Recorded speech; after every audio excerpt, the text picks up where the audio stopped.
This is the story of Seo-jun, where he grew stronger by farming and evolving his pets by giving them his special juice, making them thick. Thick. What the?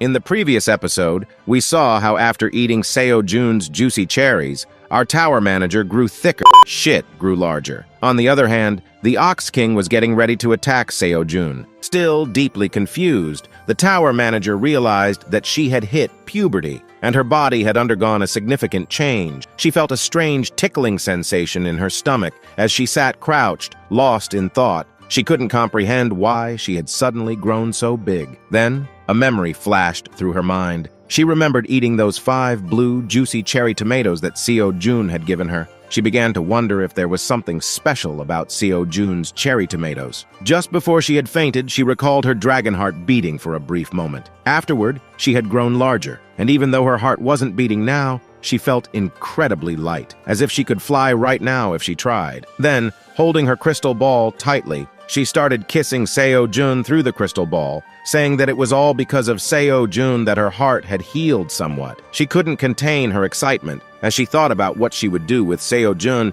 once they got out of the tower. Then, as she observed Seo-jun through her crystal ball, happily munching on the blue corn, she couldn't help but feel a pang of jealousy. She shouted, asking how Seo-jun could relish those delectable treats while leaving her out. However, the crystal ball she held was too small for her grown-up body, preventing her from getting a clear view of what Seo-jun was enjoying. Without wasting a single minute, she hurriedly tried to go to her treasured room to bring a larger crystal ball. However, she got stuck at the door since it was too small for her It was too small for her current body, and she started shouting in frustration, saying she needed to lose weight, or Seo-jun would devour all the delicious treats without her. Before we proceed, please subscribe to our new channel. Link in the pinned comment. Our goal for today's likes is 6,900 likes. Please like and subscribe to support the channel. Thank you. Now let's continue with the video. The scene shifts, and it's a bright sunny day outside the cave's entrance. The baby bear waves his hands happily toward the queen bee, who joyfully waves back while flying around the cave with her worker bees. Meanwhile, the shovel rabbit stands atop a pile of corn, watching the worker bees work with delight. Over by the corn pile, the husband rabbit and the wife rabbit are busy peeling the corn and placing the peeled corn on top of onion leaves. The baby rabbits are having fun playing with one of the worker bees, while the sickle rabbit is preparing wooden sticks. The warrior rabbit takes the peeled corn and places it onto the wooden sticks, with a cute little baby rabbit watching in admiration. Another baby rabbit patiently waits beside a pile of prepared corn, neatly arranged on top of onion leaves, all ready for roasting. The cart rabbit then comes in, loads up the prepared corn onto his cart to roast, and a baby rabbit sits on the cart, cheerfully waving to the white rabbit who's in charge of roasting the corn over the campfire. Then we see Seo-jun complimenting all his animal friends for doing a great job preparing the corn. He called the cute baby rabbit on the cart Captain Baby, as the baby rabbit also did a great job coming all the way here. The baby rabbit reacted happily, holding the baby rabbit in his arms. Seo-jun said to the chubby rabbit that he had steamed the corns and his work was almost finished. He suggested wrapping up and told the chubby rabbit to gather everyone, as they would all have dinner together. The chubby rabbit nodded in response. Excitedly, Seo-jun gently opened the lid of the pot, and the delicious aroma of the juicy corn filled the entire cave. Seeing the corn, the baby rabbit in Seo-jun's hand also started drooling with sparkling eyes. As Seo-jun was taking out the hot, juicy steamed corns from the pot and placing them on plates made of onion leaves with a DIY glove made from onion leaves, the tower manager asked Seo-jun if she also could taste the juicy corn. She then asked if Seo-jun could give her one steamed corn. Suddenly, a quest appeared in front of Seo-jun, saying, "Share the corn with the horny, share the corn with the hungry tower manager." And the reward was extreme gratitude. If refused, the tower manager would become extremely disappointed. Seeing this, Seo-jun replied, addressing the tower manager as Aileen with a smile on his face. He mentioned that he was going to give some steamed corn to her anyway, and said to wait for a moment. He was also preparing some grilled corn, and once ready, he would send both the steamed and grilled corn to her all at once. The tower manager nodded, saying she would wait. Then we see the warrior rabbit and the white rabbits bringing the delicious, mouth-watering grilled corn. Seo Jun instructed them to place the grilled corn on a plate made of onion leaf. After a moment, we see many grilled corns neatly arranged on a large plate, also made of onion leaves. The cart rabbit brought the steamed corn, and all the rabbits worked together to prepare the corns for dinner. Meanwhile, the husband rabbit and the wife rabbit happily stood with the baby rabbits, and on a large bowl made of onion leaves beside Seo Jun, there was a full load of steamed corn. 3 cute little baby rabbits watched, unable to wait to taste them. Now, Seo Jun, holding a roasted corn with seasoning sprinkled on it, commented that the seasoning Theo brought was a godsend to the grilled corn. He continued, saying it's a pity that he can't taste the butter-grilled corn like his mom makes,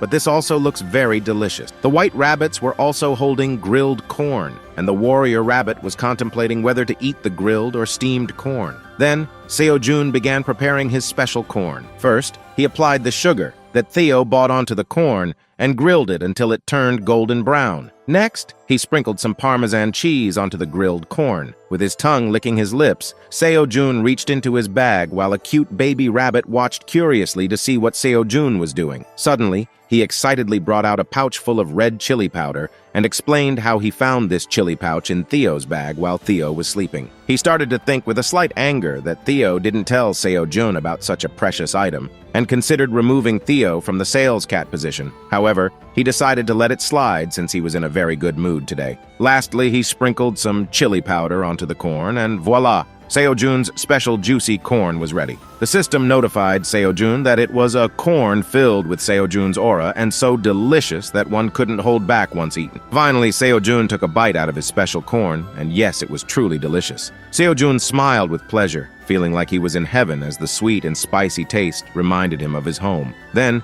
Seo Jun prepared 6 grilled juicy corns and gave them to the tower manager, who thanked him happily, completing the quest. Seo Jun then turned toward the white and warrior rabbits and asked them if the grilled corn was delicious. They nodded in response with smiles on their faces as they munched on the grilled corn. Then, Seo Jun noticed that the husband rabbit and the wife rabbit were not eating their meals as they were busy feeding the baby rabbits. Then Seo Jun got an idea. He placed a steamed corn on a bowl and with a spoon scraped the corn kernels, separating them. He gave the bowl full of corn kernels to the husband rabbit and the wife rabbit, saying that now the baby rabbits could eat without being fed, and they could also enjoy their meal. The husband and wife rabbit sighed in relief and thanked Seo Jun while the baby rabbits surrounded the bowl full of corn kernels and started picking them one by one. Then Seo Jun also started munching on the corn happily. However, as he took a bite, he noticed something, and the next moment he spit out all the corn he had eaten, saying,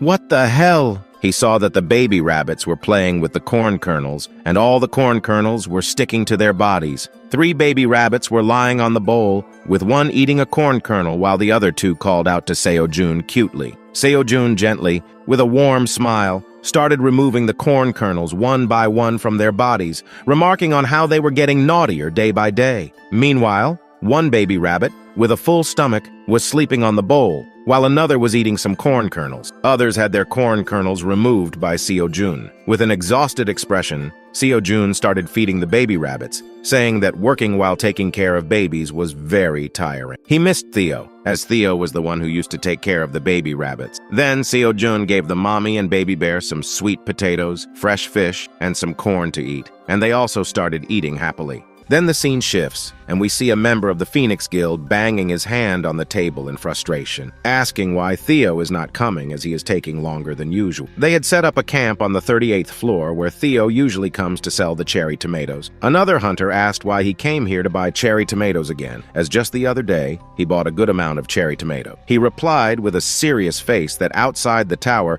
rich people are buying these magical cherry tomatoes at very high prices. A single cherry tomato is selling for more than $400, so he came to stock up on the cherry tomatoes to sell them at a higher price later. Then we see Dong Shik talking with a blonde-haired woman, Jessica, a member of the Phoenix Guild. She asked Dong Shik what to do as their supplies are slowly running out, and it will become very difficult to leave the tower once they're empty. Now Dong Shik, thinking deeply, replied that they have no other choice. He decided to stay in the tower, while all the other members will get out from the tower to refill the supply. As all the members were leaving the tower, Dong Shik, watching them from behind, said to the big melon girl, He thought Jessica would be the one staying in the tower, but didn't expect Suha to be here with him. Then, Suha explained that Jessica had already gotten rid of her fatty stomach, so she no longer needed the cherry tomatoes. With a warm smile, she said that Jessica gave her share to Suha instead. Dongshik asked Suha if she would also participate in the auction personally, wondering if she also needed the cherry tomatoes. Suha replied that she was not there for the cherry tomatoes. She playfully winked and brought out 5 packets of churu,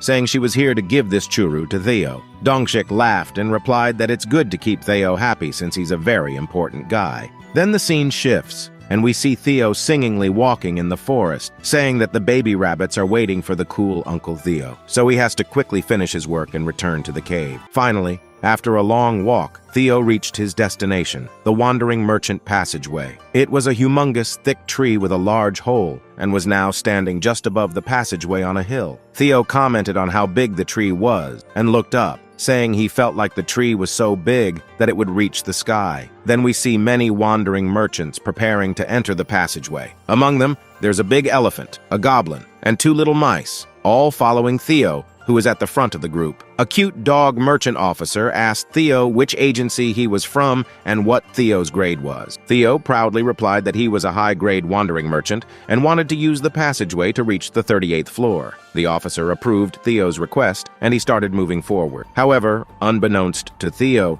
3 wolves from behind him began glaring at him with deadly eyes and followed him. They were silver-furred wolves with sharp yellow eyes. One of them was larger, the captain, and the other 2 were smaller. The 2 smaller wolves, upon seeing a drawing, they stared at Theo, trying to find something. Eventually, they revealed that they were looking for the straw hat that Theo had bought from the blacksmith. The 2 wolves' names were Wilco and Elkie. The little wolf asked the big wolf with a worried face why the floor boss was looking for the straw hat, especially just an ordinary straw hat that could be found anywhere. However, the captain replied with a serious tone that it didn't matter what the item was. They were the Silver Wolf tribe, the best mercenaries in the whole tower, and they should just act according to what the commissioner ordered. Then their captain ordered his subordinate that it's unlikely that Theo is the one who has the straw hat, but for now, they will just follow him. They pulled their hoods over their heads. Unbeknownst to them, from behind, a ghostly figure was watching them. She was the fox police girl. Seeing all of this, she was also shocked as to why the Silver Wolf tribe was after Theo, and then wondered if it was because of the straw hat. She started to wonder what the mysterious straw hat that the floor master had hired the Silver Wolf for even was. Deciding to follow the Silver Wolf, we see all the wandering merchants passing through the passage with Theo at the front, unaware of the danger following him. Just behind him, the Silver Wolf was tailing, and just behind the Silver Wolf, the Fox Girl was stealthily following them. So, the episode ends here. What do you think will happen next? Write your thoughts in the comment section, and don't forget to subscribe to our new channel. Link in the pinned comment. Give a thumbs up emoji in the comment if you watched till here. Goodbye.